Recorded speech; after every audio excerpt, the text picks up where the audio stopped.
Birmingham, Alabama, para hablar de un tema muy interesante, un tema que sabemos que a muchos de nuestros queridos televidentes les inquieta, y es el tema del ateísmo. ¿Qué es el tema del ateísmo? Ante todo, permítame hacer una introducción. Como estos no son temas abstractos, así como cuando hablamos del protestantismo, no es un tema abstracto, existen protestantes, existen evangélicos. Cuando hablamos del ateísmo, también existen personas concretas, los ateos. Y lo que suele suceder es que la cantidad sorprendente de evangélicos que nos ven por EWTN reaccionaron ciertamente muy mal, ¿no? Me mandaron maldiciones bíblicas, me dijeron que cayera de rodillas en este instante y creyera en el Señor Jesús como si yo creyera, no sé, pues en Bob Esponja, ¿no? Y hubo este tipo de reacciones que son completamente aceptables, no espero, o predecibles, mejor dicho, ¿no? No espero nada distinto de los ateos en mi página en Facebook y sobre todo en mi cuenta de Twitter. Me peleo, entre comillas, porque lo hago con caridad, pero discuto, debato incansable, infatigablemente con los ateos, por una sencilla razón. Creo que están completamente equivocados y que los creyentes tenemos toda la razón. Así de sencillo, ¿no? Pero quiero hacer una advertencia especialmente a aquellos hermanos católicos, hermanos de fe, bondadosos, que nos ven en este programa y que normalmente en algunas ocasiones me han escrito explicando una cierta preocupación, transmitiendo una cierta preocupación en la línea de: Alejandro, eres muy duro, criticas mucho a lo que dicen los evangélicos, ¿no deberías buscar más bien algo que nos una en vez de lo que nos separa? Miren, todas esas cosas se hacen en la iglesia. En la iglesia, el Papa Juan Pablo II le dio un impulso enorme al ecumenismo y Benedicto XVI también lo ha apoyado. Y aquí en EWTN creemos firmemente en esos deseos del Papa de que todos seamos uno, de que hay que trabajar para que todos seamos uno. Y que el diálogo con los ateos, como lo ha lanzado, por ejemplo, el Papa Benedicto XVI a través de la iniciativa del Patio de los Gentiles, es una iniciativa extraordinaria y nosotros rezamos y deseamos, anhelamos que ellos puedan descubrir la fe a través de nuestro testimonio y de nuestra caridad. Pero hay varias maneras de hacer eso. Una de esas maneras es explicando claramente qué es lo que nosotros creemos y qué es lo que los ateos dicen y creen. Es decir, existe una necesidad de una exposición sistemática y clara, no pintarrajeada, no ablandada, para poder comprender cuál es el terreno en el cual nosotros los católicos estamos dialogando. Entonces, EWTN tiene una programación maravillosa y variada. Tenemos ocasiones en las que podemos profundizar en la devoción con programas sobre el rosario, tenemos programas testimoniales, tenemos programas de respuestas desde la Sagrada Escritura, tenemos presentaciones de tema de una manera expositiva. Este programa es uno más de EWTN y tiene la característica específica de decir las cosas como son en ámbitos que son controversiales. Eso es lo específico de este programa. Hay católicos para los cuales en consecuencia hablar de esta forma les puede resultar incómodo porque malinterpretan la intención de quien habla, que es la de que yo quiero realizar un ataque personal a los evangélicos, como lo hicimos en el programa sobre el protestantismo, o a nuestros hermanos ante Dios, al Dios que ellos no creen, que son nuestros hermanos ateos o agnósticos. Esa no es la intención. Pero para seguir este programa hay que tener un poco de estómago, porque digo las cosas como son. Y en consecuencia, yo les suplico que aquellos que se sienten incomodados por el tono del programa, no lo vean. Pueden esperar más tardecito y verse otro programa, o irse a internet para lo que están viendo en vivo y ver un programa en repetido, seguir siempre bajo la señal de EWTN y no hacerse problemas, porque la verdad es que los que me escriben diciendo: Alejandro, no deberías hablar así de los ateos, Alejandro, no deberías hablar de los protestantes, de las cosas que nos separan, lamentablemente sus correos electrónicos van a ser siempre recibidos, acogidos y agradecidos de todo corazón, pero no van a servir para nada, porque hemos hecho este programa precisamente para esto, para decir las cosas como son, y vamos a hacerlo ahora con el tema de los ateos. Entonces, Los que tienen problemas que creen que las palabras claras y duras son de alguna forma una especie de ofensa de las personas involucradas, que no lo son, entonces no hay forma, el formato no va a cambiar, para eso es este formato. Porque sabemos que muchísimos católicos lo han pedido, lo piden y necesitan esta clarificación. Para ellos es este programa. Y gracias a Dios, una vez más, tenemos de todo en EWTN. Entrémonos pues al tema del ateísmo. Del ateísmo, en términos históricos y en términos conceptuales, es bastante fácil. En primer lugar, el nombre, ateos, viene del término griego que significa negación de Dios o negación de lo divino. Es decir, alguien que cree que lo divino no existe. Históricamente, a lo largo de la historia, siempre han habido ateos aquí y allá, en algún lugar y en alguna circunstancia, ¿no? Pero me parece importante comprender que no creer en Dios es una rareza de la humanidad. De hecho, la gran mayoría, la enorme mayoría de la humanidad a lo largo de la historia ha creído en Dios, ha creído en un ser sobrenatural, ha creído en la existencia de un más allá, ha creído en la existencia de una o de varias divinidades que influyen sobre nuestras vidas y que tenemos que tener en cuenta como parte importantísima de nuestra vida, hablando de todas las religiones. El ateísmo, sin embargo, ha surgido en momentos históricos muy precisos y han sido en los momentos de cúspide, digamos así, de las civilizaciones previas a su decadencia. Cuando aparecen los ateos en Grecia, por ejemplo, en la cúspide y comienzo de la decadencia moral del imperio griego. Cuando surgen los ateos en el momento de la historia del imperio latino o romano, en su proceso de decadencia. Cuando aparece el ateísmo ya masivamente en lo que podríamos llamar el proceso de decadencia de Occidente. Personas como quien les habla van a decir, el ateísmo comienza a hacerse masivo y común en momentos de decadencia. Los ateos van a decir, no, se hacen comunes en los momentos en que llega una especie de cúspide de la racionalidad de la humanidad. Pero vamos a dejarlo ahí. ¿Cuál es la razón? Solo Dios lo sabe. Y hasta los ateos hay que decirle, solo Dios lo sabe, incluso el Dios en el que no cree, ¿no? Pero lo primero que hay que señalar es que existe una visión equivocada del verdadero ateísmo, ¿no? Los primeros pseudo-ateos en realidad surgen en la Grecia cultísima, con un personaje llamado Demócrito, que es el primero en negar la importancia de la existencia de Dios. Demócrito no llega fundamentalmente a negar completamente a Dios, por eso le llamo pseudo-ateo. Le sigue otro importante autor que es el que conocemos como Epicuro, que en realidad desarrolla una gran filosofía del placer, va a tener su seguidor en Roma que se llama Lucrecio, y a partir de ahí desaparecen propiamente las propuestas del ateísmo, fundamentalmente con la llegada del cristianismo. Va a ser recién con el surgimiento del llamado Renacimiento por el siglo XV que van a comenzar a aparecer las primeras modas ateas, ¿no? Es un inicio de cierto alejamiento de Dios.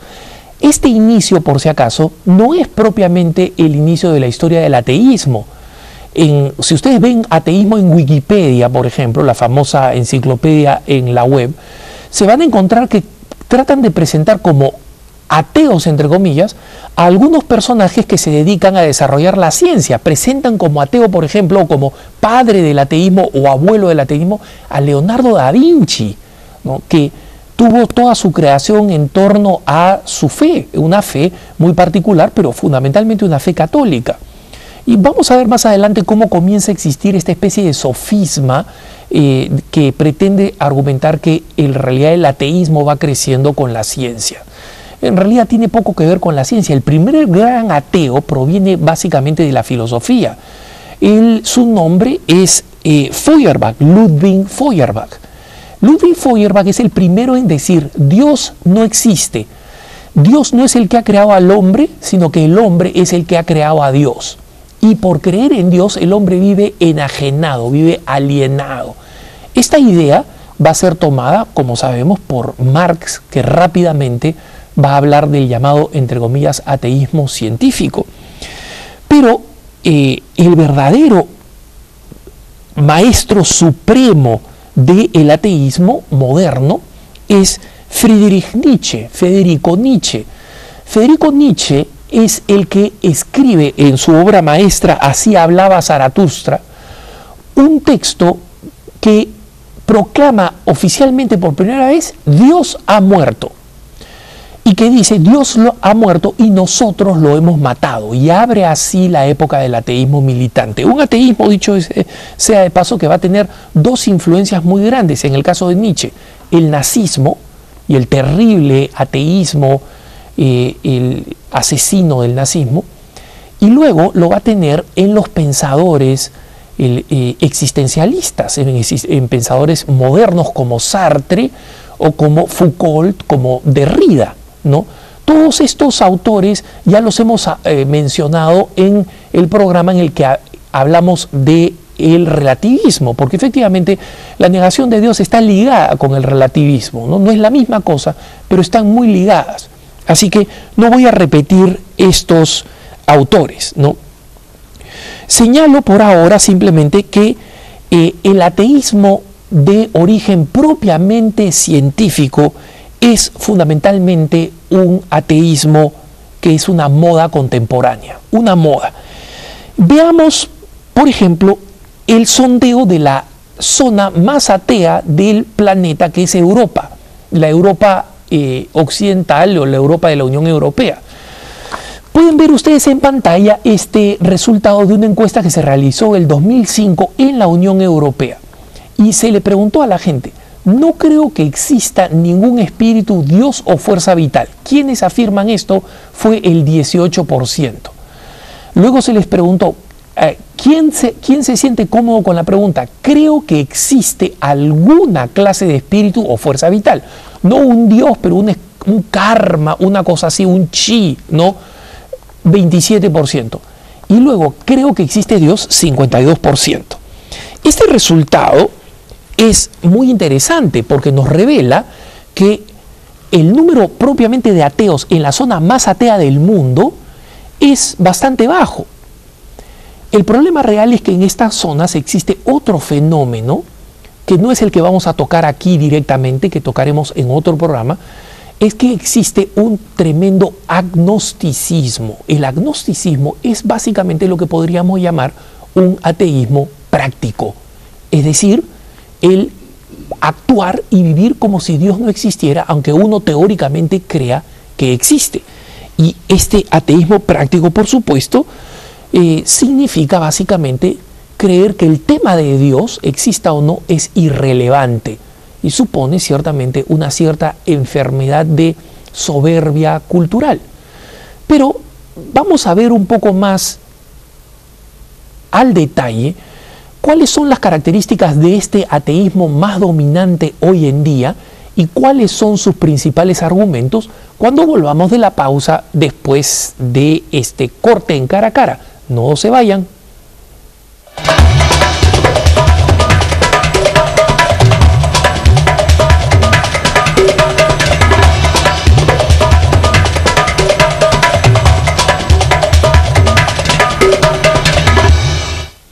Estamos de vuelta, hermanas y hermanos, con este programa sobre el ateísmo y con la esperanza, pues, de que los ateos, como decimos en el Perú, no se piquen, ¿no? Pero si quieren, se pueden picar y escribirnos siempre a caracara@ewtn.com, y todas las cosas que le molesten se las pueden dirigir al productor de caracara@ewtn.com, y todas las cosas que les gusten se las pueden dar al conductor de caracara@ewtn.com. Le estoy haciendo una broma aquí a mi productor para que él reciba todos los palazos que vamos a recibir, ¿no? Y como dicen los gitanos, para eso hemos venido al mundo, para sufrir. No nos van a desalentar para nada en esto que tenemos que hacer, que es enseñar la verdad.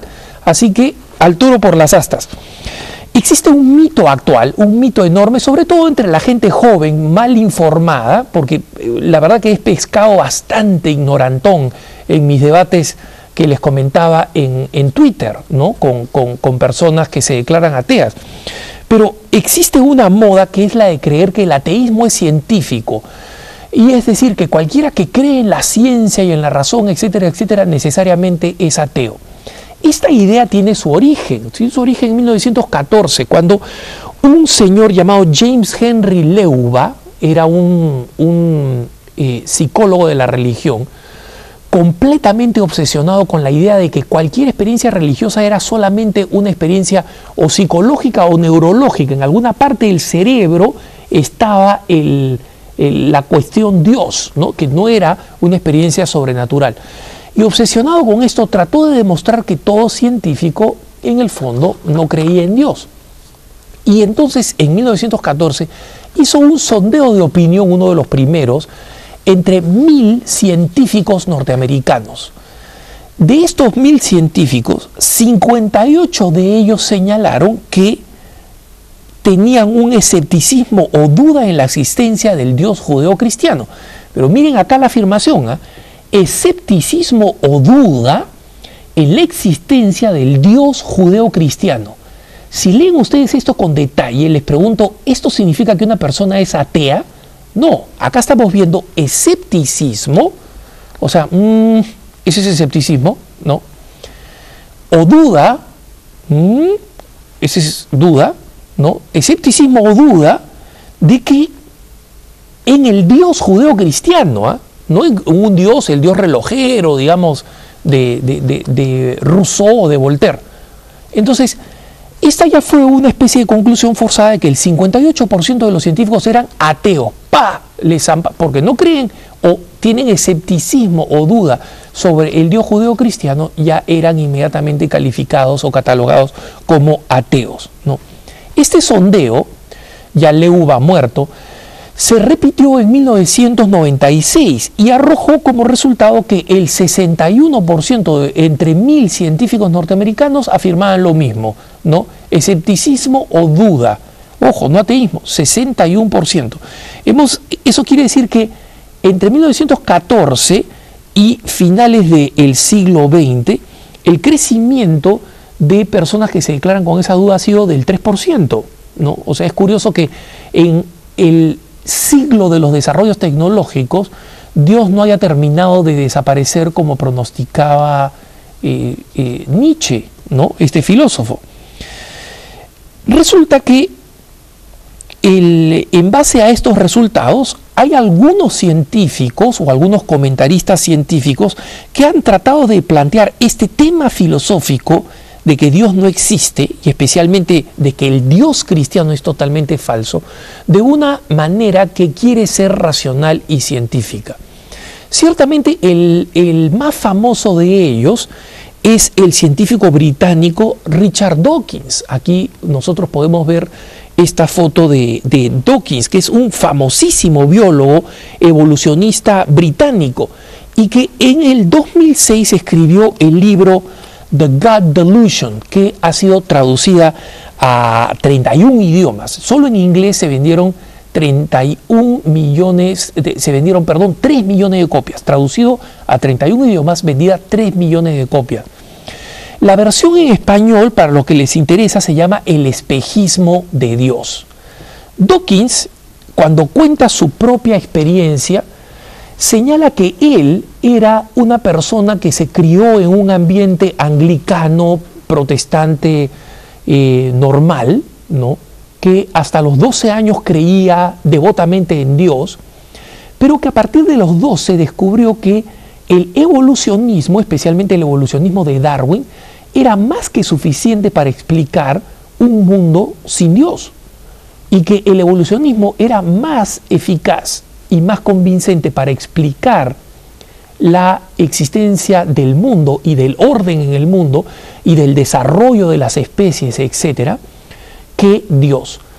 Dawkins, en consecuencia, se convirtió en y se ha convertido hasta ahora, es un científico muy famoso que se ha dedicado a denigrar la idea de Dios, es decir, de que Dios pueda ser realmente relevante o significativo o que exista, y a proclamar en cambio la grandeza, la maravilla de la evolución, ¿no?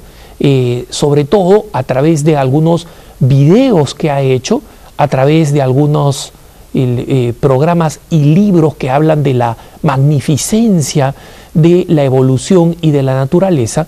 Y sin embargo, en todos estos libros, él básicamente dice que Dios no existe, o si es que existe, deja una pequeña puerta abierta ahí.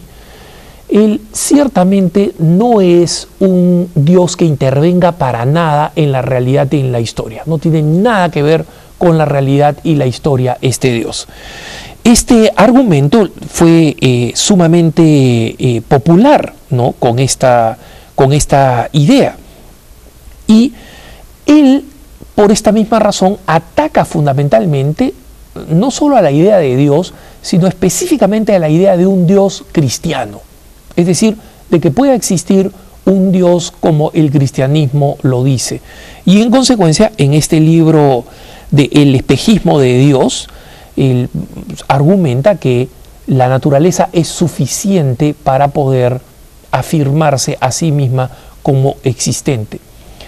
El otro autor muy famoso es alguien que no es propiamente un científico, pero sí es un periodista de temas científicos, también británico, nacionalizado norteamericano. En estos días debe estar por fallecer a raíz de un cáncer, así que no estaría de más que nosotros lo tengamos en cuenta en nuestras oraciones, y se llama Christopher Hitchens. Él escribió un libro que se llama God is not great, ¿no? Dios no es grande, y lo escribió exactamente en el mismo año en que Dawkins escribió este libro The God Delusion, o sea, el espejismo de Dios. Ambos llegaron a ser entre los libros más vendidos de la lista del New York Times en los Estados Unidos el mismo año. Y en consecuencia, ese año 2006 se consideró como el año de la gran resurrección del ateísmo, del gran estallido del ateísmo, ¿no? Y por eso es que no es raro que existan ahora muchos muchachitos que no han leído ninguno de estos libros, pero que han leído algún artículo que comenta algún ensayo que comenta alguno de estos libros, ¿no? Como siempre de tercera o cuarta mano, en la gran mayoría. Por lo menos lo que yo he tenido que discutir en Twitter demuestra que no conocen estos libros, que personalmente sí los conozco para poder argumentar, ¿no? Y la verdad que ninguno me llamó la atención, ninguno me hizo, uy, a partir de mañana creo que voy a ser ateo. Nada por el estilo, ni remotamente, ¿no? Algunos de ellos, además, especialmente el libro de Dawkins, bastante aburrido, ¿no? No el libro de Hitchens. Hitchens es un excelente periodista y que escribe de una forma muy animada. Pero el libro de Hitchens, God is not great, es fundamentalmente una diatriba contra todas las divinidades. Se centra en el Dios cristiano, pero es una diatriba contra todas las divinidades. Y él trata de demostrar histórica y lógicamente que en realidad la creencia en Dios es la fuente de todos los problemas. No Dios mismo, sino la creencia en Dios. En consecuencia, su libro podríamos caracterizarlo más bien como un libro profundamente antirreligioso, más que como un libro ateo o antiteo. Pero obviamente él se proclama ateo y dice que este libro surge de su ateísmo. Pero en el libro propone además que si todas las religiones, porque las ataca a todas, si todas las religiones son malas, la peor de todas es lo que él llama el eje del mal, the axis of evil, que son las tres religiones monoteístas: el cristianismo, el judaísmo y el islam. Esas son las que él llama el eje del mal, ¿no?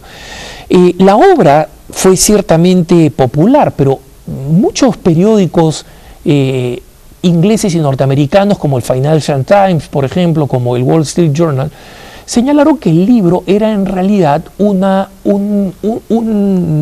recatafila de panquecas, ¿no?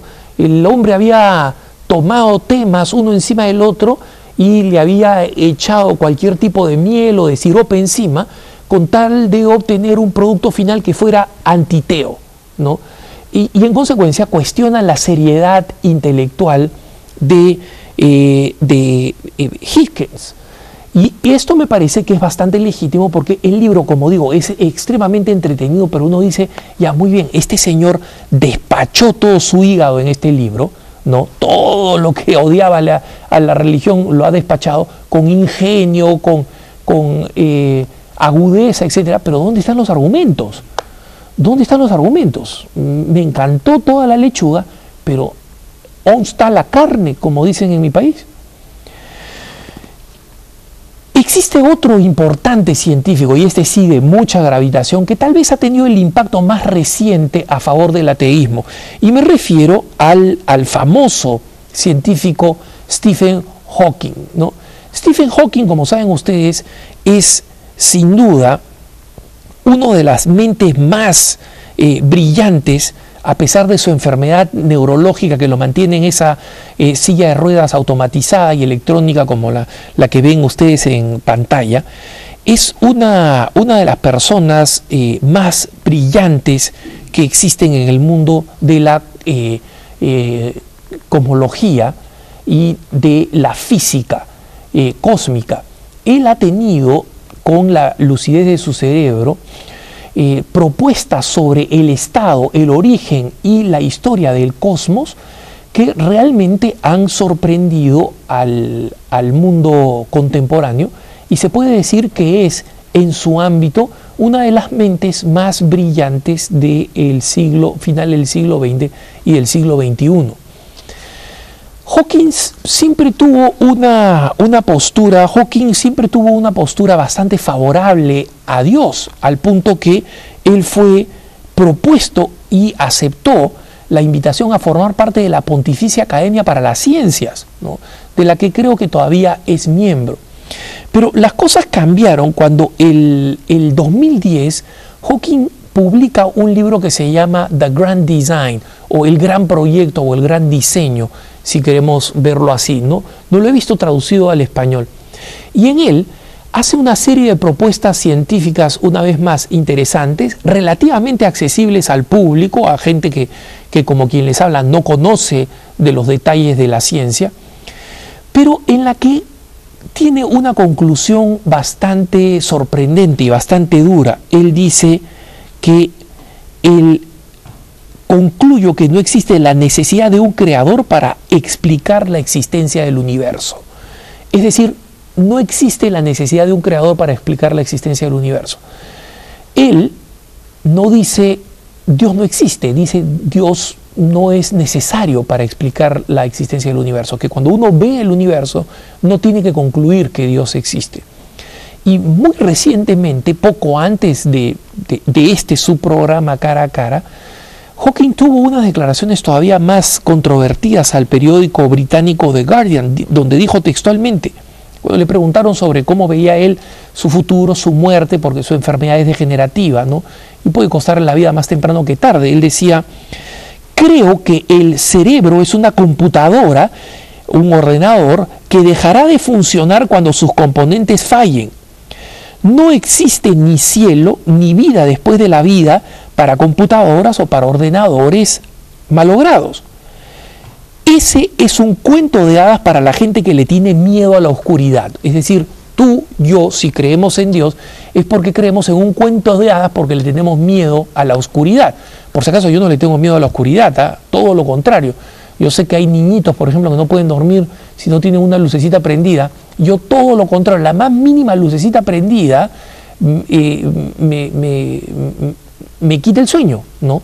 Así que, por lo pronto, yo a la oscuridad no le tengo miedo y creo en Dios, ¿no? Pero calculo que eso es un tema secundario para alguien como Hawking. El tema es que el peso que le dan algunos autores como Hawking al problema de que Dios no existe es un tema que no está resuelto. Si estuviera resuelto, no existiría ningún científico, ninguna persona razonable creyendo en Dios. Y aquí hay dos argumentos fundamentales, hermanas y hermanos, que hay que tener en cuenta. Los argumentos de los que no creen en Dios es básicamente uno de razón, o sea, creen que la propia racionalidad basta, y la segunda es de la ciencia, creen que la ciencia basta. Les voy a poner un ejemplo de los que creen que la razón basta para descartar a Dios. Son aquellos que te preguntan, ¿tú crees en Dios? Sí. A ver, ¿tú crees que Dios puede hacerse más perfecto de lo que es? Entonces los cristianos o los creyentes se quedan pensando, ¿cómo? ¿Dios puede ser más perfecto que lo que es? Y allí es donde el ateo te va a decir, ajá, te capturé, te chapé, no puedes demostrar que Dios existe. Y uno dice, ¿por qué? Porque si Dios es perfecto, ¿no? Entonces ya no puede ser más perfectible. Pero si Dios no puede hacerse más perfectible, entonces no es omnipotente. Ya, listo, con este silogismo quedaste en la nada, ¿no? Es decir, con la pregunta de que si Dios puede hacerse más perfecto, queda demostrado que Dios no existe. ¿Por qué? Porque si no puede hacerse más perfecto, no es omnipotente, no puede cambiar. Pero si sí puede hacerse más perfecto, quiere decir que no es perfecto, que todavía es perfectible, entonces tampoco es Dios. En conclusión, de una forma u otra, Dios no es Dios. ¡Oh, qué inteligentes! Estos argumentos son de los más niños, pues, de los más chiquitos, los más jovencitos, ¿no? Que caen, pues, en la página, en mi página en Twitter, creyendo que yo soy un cristiano como cualquiera que simplemente dice, sí, la Virgen María y Dios y nada más, y no conoce ni mi edad, ni mi formación, ni las ganas que le tengo que se me ponga un ateíto en el camino, por el bien de la fe, ¿no? Y por el bien de la persona atea, no para dar rienda suelta acá a ninguna ira o ironía o lo que sea. Pero esto lógicamente pues es una falacia de esas sencillas, y de estas hay un montón. Dile a Dios que me haga un cuchillo sin hoja y sin mango, ¿no? Cuando queda claro acá que este tipo de silogismo es una falacia. Si Dios es suficientemente perfecto, el concepto de perfección significa no ser perfectible, ya no puede ser más perfecto, ¿no? Entonces existe un impedimento lógico a las cosas, ¿no? Entonces yo les digo, bueno, ¿tú crees que el ateísmo es suficiente para justificar todo lo que existe? Sí. Muy bien, entonces el ateísmo debe ser capaz también para justificar la creencia en la existencia de Dios. Con esto también se dan cuenta, con juegos de palabras y con juegos silogísticos, no le van a ganar al que quiere hacer silogismo, no le puede ganar a ninguno que quiere hacer silogismo. Entonces esa idea de que la razón puede suficientemente demostrar la existencia de Dios es de niños que no tienen experiencia, pues, y que no saben que han habido personas infinitamente más inteligentes que ellos y que no solamente no han resuelto, sino que jamás se han planteado esos silogismos ridículos. El problema un poco más serio viene con los que creen que efectivamente la ciencia sí cuestiona la existencia de Dios. Y la verdad es que la ciencia no ha acabado con la idea de que Dios existe. No existe manera de demostrar que Dios no existe. No hay ciencia que haya dicho, en consecuencia, Dios no existe. Puede haber ciencia que cuestione si Dios existió acá o no existió acá, pero no existe ciencia alguna que haya demostrado por encima de cualquier duda que Dios no existe. En consecuencia, el tema de la ciencia no agota para nada el tema de Dios. Es más, el que no cree en Dios tiene que creer en la casualidad y tiene que creer en el caos. Y como decía claramente un importante científico italiano, el que cree que el caos y la casualidad han sido el origen de todo lo que existe, necesitan una fe en el ateísmo que es más grande que lo que los cristianos tienen en la fe en Dios. Seguimos explicando esto con un poco más de detalle después de la pausa, así que no se vayan.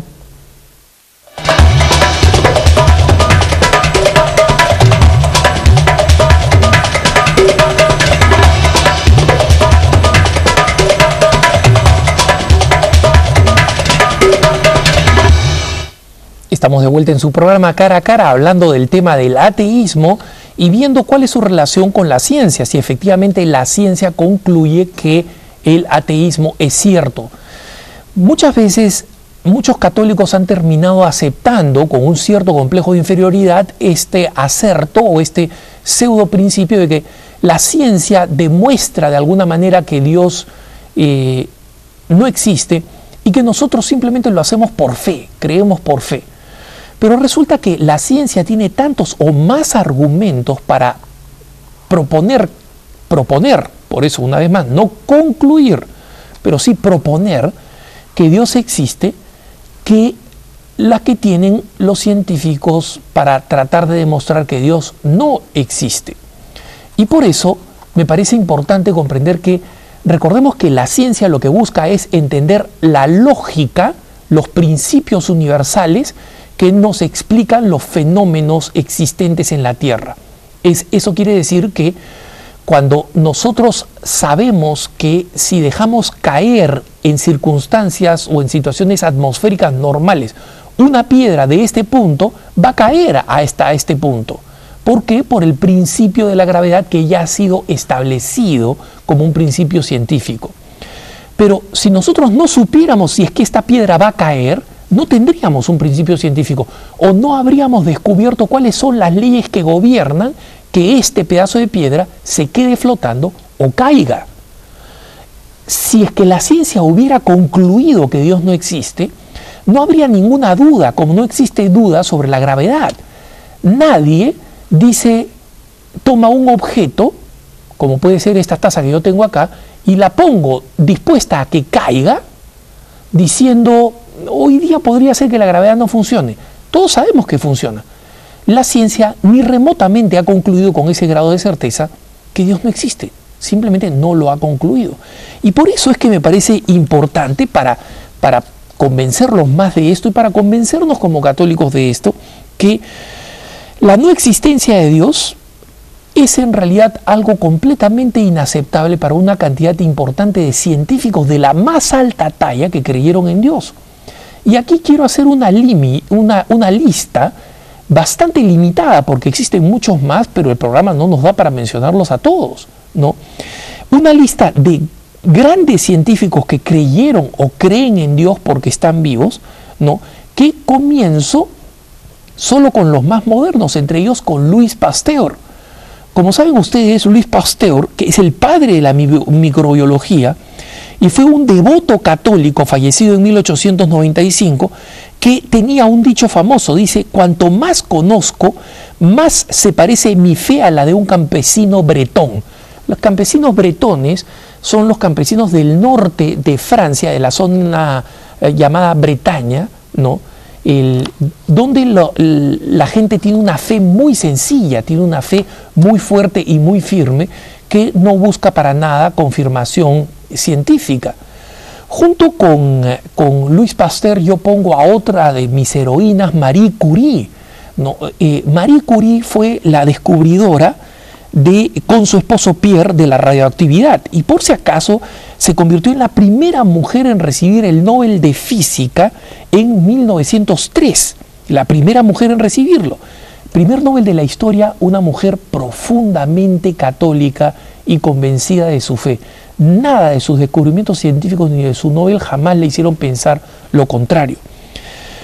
Otro importantísimo también entre mis favoritos es Guglielmo Marconi, por su nombre en italiano, que nosotros lo conocemos como Guillermo Marconi. Es el padre de la radiofonía moderna y ganó el Premio Nobel de Física de 1909.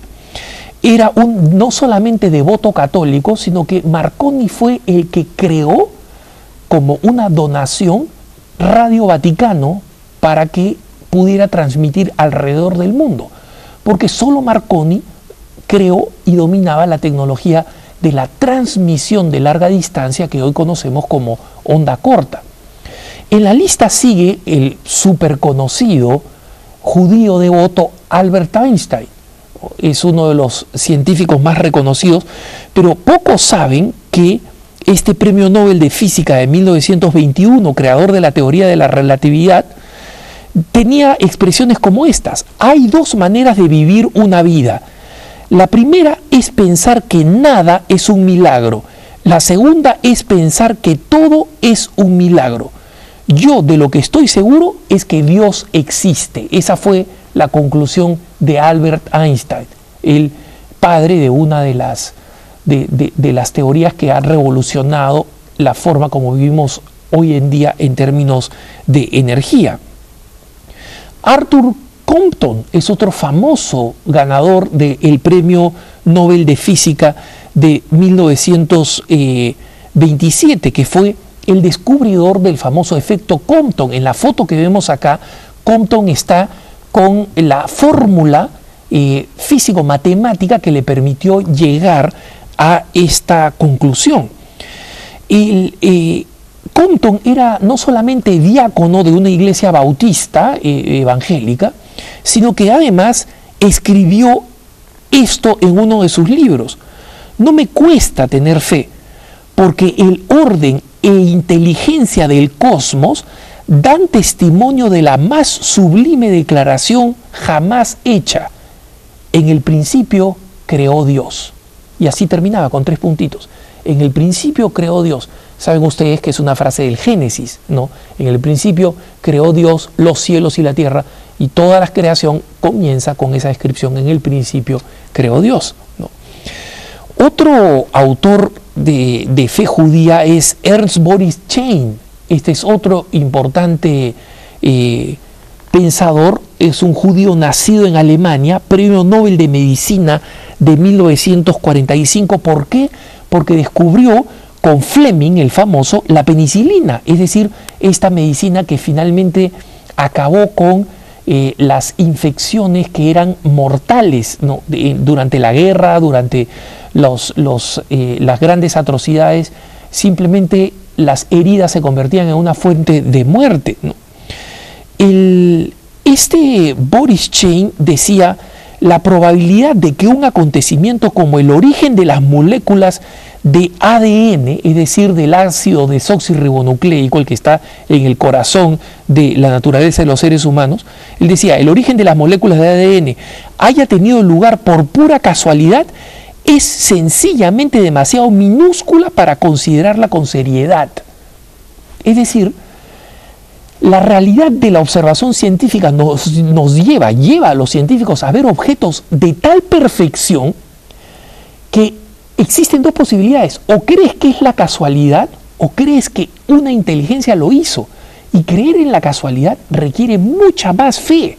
Es decir, los ateos tienen mucha más fe en que Dios no existe que la fe que nosotros tenemos en que Dios existe.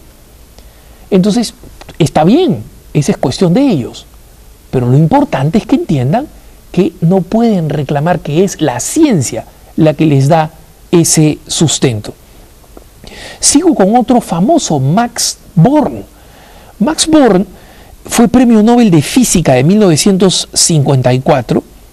Nació judío, se convirtió al luteranismo.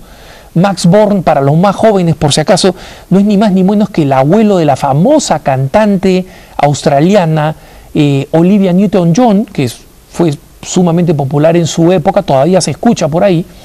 Y Max Born es una persona que definitivamente dio pasos importantísimos para lo que se llama la física cuántica, que es la física moderna hoy en día, y que era una persona que creía profundamente en Dios y, como digo, se convirtió al luteranismo para poder practicar su fe.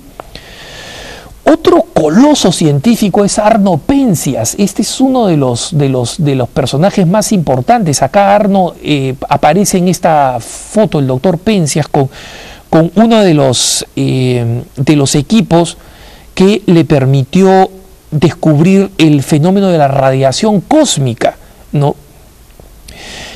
Penzias, que ganó el Nobel de Física de 1978, o sea, ya estamos hablando de Nobel más reciente,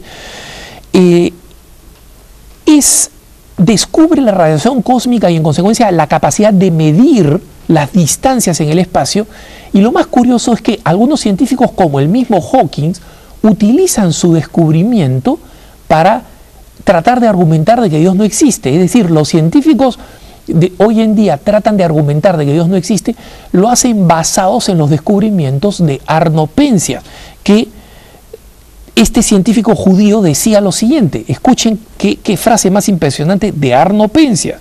Decía, si no tuviera otros datos que los primeros capítulos del Génesis, algunos de los Salmos y otros pasajes de las Escrituras, habría llegado esencialmente a la misma conclusión en cuanto al origen del universo que la que nos aportan los datos científicos.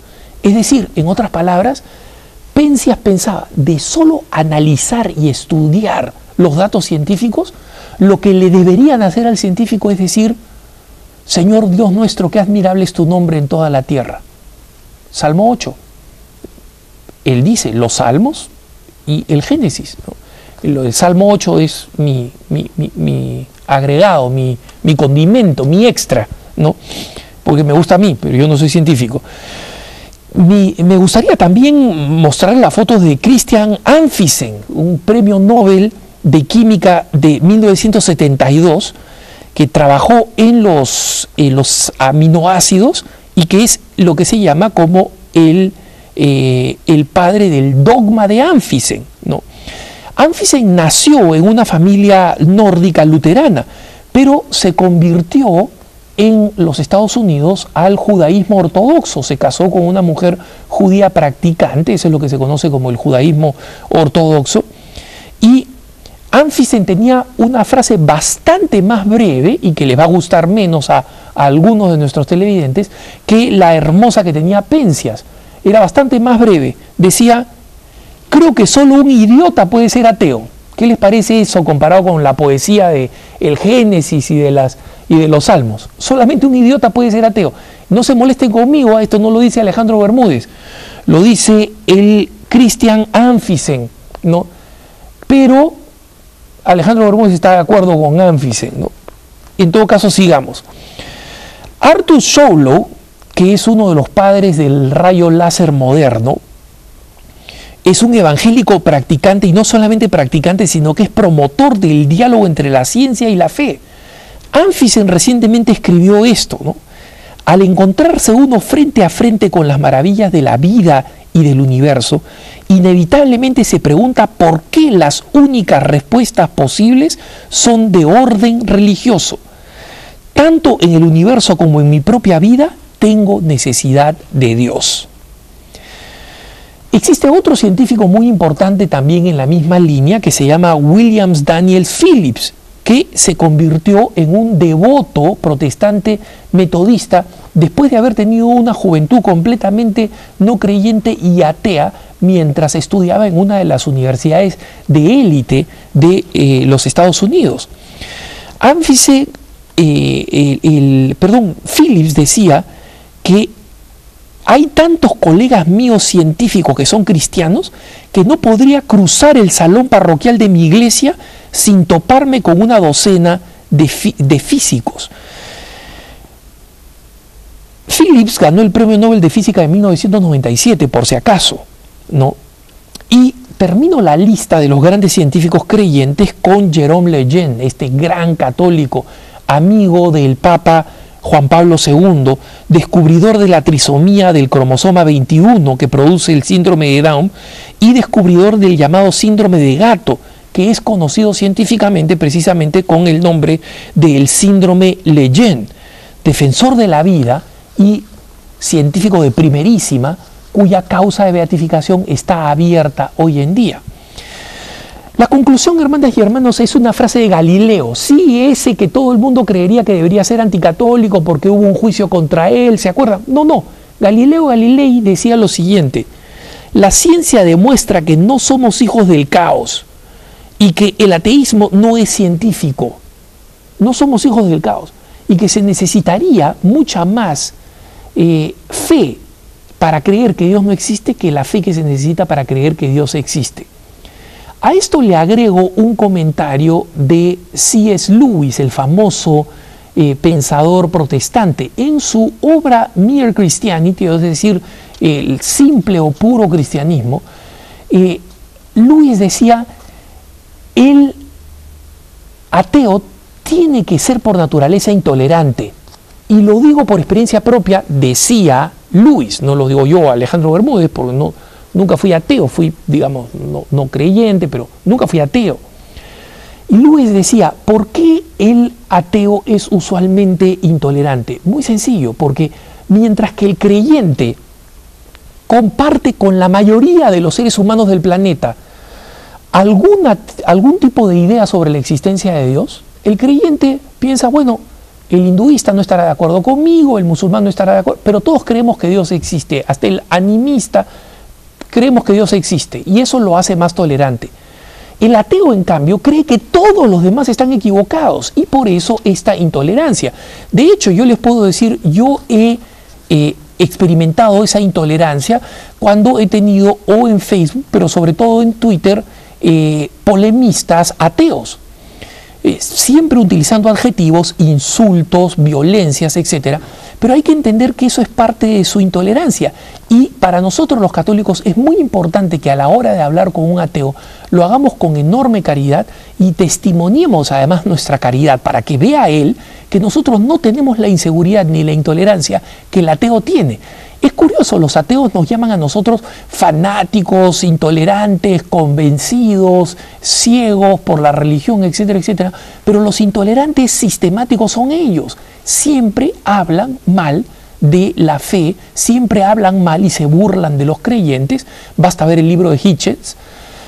Y sin embargo, nosotros los católicos tenemos que entender que quienes están racionalmente cuestionados, quienes están racionalmente en un punto frágil, son los ateos.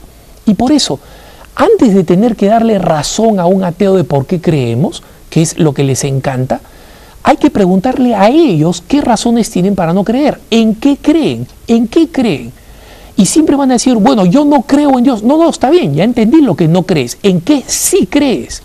Y te van a decir cosas casi infantiles como yo creo en la razón y en el pensamiento. Yo también. Y la razón y el pensamiento me han llevado a la creencia en Dios que tengo. Dime en qué crees. Y si responden alguna vaguedad, en la humanidad, sí, la humanidad, ¿qué cosa hace por ti? En la humanidad también estaba Hitler. En consecuencia, los católicos tenemos que comprender que la situación frágil es la del ateo. Y no tenemos por qué aceptar que los ateos vengan a cuestionar nuestra fe cuando ellos tienen muchas más explicaciones que dar y no las tienen que dar si quieren conversar con nosotros. Muchas gracias por acompañarme. Como siempre pueden escribirnos a cara@ewtn.com con sus comentarios, con sus ideas, con sus propuestas. Pueden escribirnos también con algunos temas que quieran plantear para futuros programas. Yo por ahora me despido junto con todo el equipo de Cara a Cara aquí en EWTN. Que el Señor los bendiga, tengan presentes en sus oraciones a todos nosotros. Hasta la próxima.